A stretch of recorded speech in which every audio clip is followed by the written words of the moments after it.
दोस्तों आज की वीडियो में मैं आपके लिए एक मोबाइल एप्लीकेशन के बारे में बताने वाला हूँ। मोबाइल एप्लीकेशन का क्या काम है? Delivery mobile application.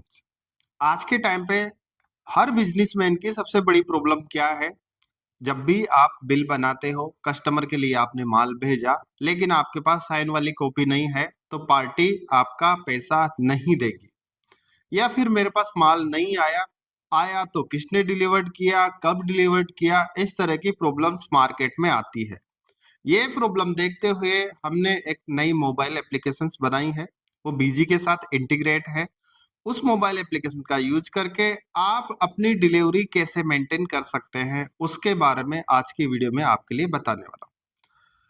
इसका यूज कैसे किया जाता है और इसका क्या बेनिफिट आप लोगों को मिलेगा, वो सारा बिल्कुल प्रैक्टिकल करके मैं आज की वीडियो में आपके लिए बताने वाला हूँ। जैसे मेरी एक कंपनी है, मैं एक किसी भी कंपनी का डिस्ट्रीब्यूटर हूँ। मैं जब भी आज की डेट में जितने भी मैं बिल बनाऊंगा, सीधा जो मोबाइल एप्लीकेशन का स्ट्रक्चर है वो क्या है? आप ओनर हो, आपके पास एक मेन मोबाइल एप्लीकेशंस रहेगी। आप उसमें जो भी आपके डिलीवरी करने वाले जो पर्सन्स है, उनका यूजर नेम क्रिएट करके दे सकते हैं। जब भी आपका कोई भी इनवॉइस वो सप्लाई करने जाएगा, वो उसको स्कैन करेगा। यानी एक बारकोड रहेगा बिल के ऊपर, उसको स्कैन करेगा तो उस बंदे के नाम पे वो बिल चढ़ जाएगा। और जब भी वो डिलीवरी करेगा तो डिलीवरी करते टाइम पे भी उसको स्कैन करना है, और स्कैन करने के बाद वो उसको डिलीवरी कर सकता है और साइन वाली जो फोटोकॉपी है वो ले सकता है और अपलोड कर सकता है। जो भी बिल को स्कैन करेगा उसकी इंफॉर्मेशन पूरी उसके अंदर मोबाइल एप्लीकेशन के अंदर पता चल जाएगी। तो यहाँ पर मैंने एक कंपनी बना रखी है अकाउंट श्योर के नाम से। और इसका क्या काम है? अभी एक बिल में जैसे ही मैं बिल बनाऊंगा, सीधा वो डेटाबेस में चला जाएगा और ये ऑटोमेटिक सिंक होता रहेगा। जैसे मैंने यहाँ पे एक बिल बनाना चाहता हूँ। डेट क्या है? आज की डेट है 22/11/2025। आइटम वाइज यहाँ पे मैं अकाउंट श्योर सॉल्यूशन के नाम से एक बिल बनाना चाहता हूँ। इस मोबाइल एप्लीकेशंस की कंडीशंस क्या है? जब भी आप बिल बनाते हैं तो आपको बिलिंग शिपिंग वाला जो ऑप्शन है वो आपको यूज करना पड़ेगा। इसी के बेस पे ये डेटा लेगा। यहाँ पे मैंने एंटर किया। एंटर करने के बाद जो आपका नॉर्मल बिल बनाने का जो प्रोसेस है, यहाँ पे कोई भी एक आइटम लिया मैंने, इसकी 20 क्वांटिटी डाली। यहाँ पर ये आइटम लिया, 20 क्वांटिटी डाली। यहाँ पे ये आइटम लिया मैंने, 10 क्वांटिटी डाली।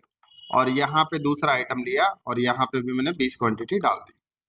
जितने भी आप बिल, जो नॉर्मल आपका बिल बनाने का प्रोसेस है वही आपका बिल प्रोसेसिंग रहेगा। और यहाँ से जैसे मैं बिल को सेव करूंगा, सेव करने के बाद ये ऑटोमेटिक किस पे चला जाएगा? मोबाइल एप्लीकेशंस के अंदर सिंक हो जाएगा। यहाँ पे लिखा हुआ आ रहा है सक्सेसफुली सेंड डाटा। यहाँ पे मैं एंटर करता हूँ, एक दूसरा बिल और भी बनाता हूँ और पर्सन के नाम से, गनिष्ठ एंटरप्राइजेस के नाम से एक बिल बनाना चाहता हूँ। यहाँ पर वापस से जो नॉर्मल प्रोसेस है उसी तरीके से आपको बिल बनाना है। बिल बनाने का जो प्रोसेस है आपका चेंज नहीं होगा। यहाँ पर एक दूसरा बिल मैं बनाता हूँ और यहाँ पर भी कुछ आइटम्स में ऐड कर देता हूँ। यहाँ पर ये बिल बना दिया। बिल बनाने के बाद मैंने सेव किया। सेव करने के बाद यहाँ से भी इसको मैंने सेव कर दिया। यानी दो बिल मैंने बना दिए हैं। अब जब भी मैं अपनी मोबाइल एप्लीकेशन को ओपन करूंगा तो ये बिल उसके अंदर चले जाएंगे और वहां से ओनर को पता चल जाएगा कि मेरी कंपनी के अंदर दो बिल बने हैं जो अभी किसी के लिए डिलीवरी के लिए नहीं दिया है। जब भी आप डिलीवरी के लिए दोगे पर्सन के लिए, तो उसका जो इनवॉइस का प्रिंट आउट निकलेगा उस पे एक क्यूआर कोड रहेगा, यानी एक बार कोड रहेगा। उस बार कोड को जैसे ही वो पर्सन स्कैन करेगा, स्कैन करने के बाद में वो उसके नाम पे असाइन हो जाएगा। यहाँ पर एक दो बिल और भी मैं बनाता हूँ। मैं एक न्यू इन्फोटेक के नाम से बिल बनाता हूँ और यहाँ पर कुछ आइटम्स ले लेता हूँ। यहाँ पर एक जनरल का जो ग्रुप है वो सारे आइटम्स में ले लेता हूँ।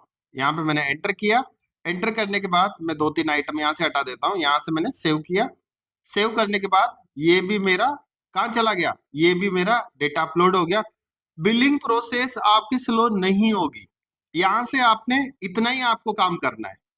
इसके बाद नेक्स्ट काम क्या करना है, जब भी आपका बिल का प्रिंट आउट निकलेगा, अब यहाँ पर मैंने इस बिल के अंदर, यानी ये जो मेरा बिल नंबर है, इस नंबर को, जैसे मैं, एक मेरा स्टाफ है राजेश, उसका यूजर मैंने बना रखा है, और ओनर का जो मोबाइल एप्लीकेशंस रहेगा उसको पता रहेगा कि कौन से बंदे ने कौन सा इनवॉइस नंबर को लेके जा रहा है।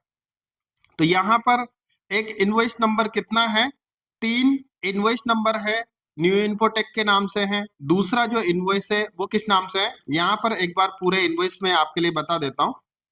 मेरे पास कितने इनवॉइस बने हुए हैं, एक न्यू इन्फोटेक के नाम से बना हुआ है, एक घनिष्ठ के नाम से बना हुआ है, एक अकाउंट श्योर सॉल्यूशन के नाम से बना हुआ है। तो दोस्तों यहाँ पर अब अपना क्या काम है, मेरा जो काम है, ओनली बिल का जो प्रिंट आउट निकलेगा उस बिलों को मुझे स्कैन करना है। यानी मेरा जो भी कोई बंदा है, सप्लाई करने वाला पर्सन, मैं उसके लिए दूंगा कि ये बिल तेरे को लेके जाना है, ये 10 बिल है, इनको सभी को स्कैन कर ले। क्लिक करेगा, स्कैन होगा, स्कैन होने के बाद वो उसके नाम पे चला जाएगा। उसके बाद जब वो सप्लाई करके आएगा, सप्लाई करने के बाद में अगर वो किसी बिल को हटाना चाहता है, यानी अनडिलीवर्ड करना चाहता है, तो वो उन बिलों के उनके नाम से हटा भी सकता है। जैसे मान लो मैं किसी पर्सन का माल लेके गया लेकिन दुकान उसकी बंद हो रही थी, उस केस में मैं उसका माल वापस लेके आ गया, तो वहां से जैसे वो उसको असाइन जो कर रखा है उसको अनडिलीवर्ड करेगा, करने के बाद में वो वापस नॉर्मल बिल के अंदर चला जाएगा कि ये बिल की सप्लाई अभी तक नहीं हुई है। तो ओनर को पता रहेगा कि मेरी कंपनी के अंदर आज की डेट में जितने भी इनवॉइस बने हैं उन बिलों में से ये सारे बिल अभी तक सप्लाई नहीं हुए हैं। इसका बेनिफिट क्या मिलेगा, ओनर को एनी टाइम पता रहेगा कि मेरी कंपनी के अंदर आज की डेट में 5 इनवॉइस बाकी है जो सप्लाई नहीं हुआ है। तो उसको ये भी पता चलेगा कि मेरी जो डिलीवरी है वो कितनी स्लो है।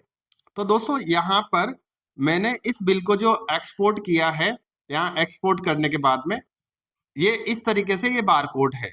अब इस बारकोड को स्कैन करने के लिए मुझे क्या करना है, अपना जो मोबाइल एप्लीकेशन है वो मुझे ओपन करना है। तो एक बार मैं अपना जो मोबाइल एप्लीकेशन है वो मैं ओपन कर लेता हूँ।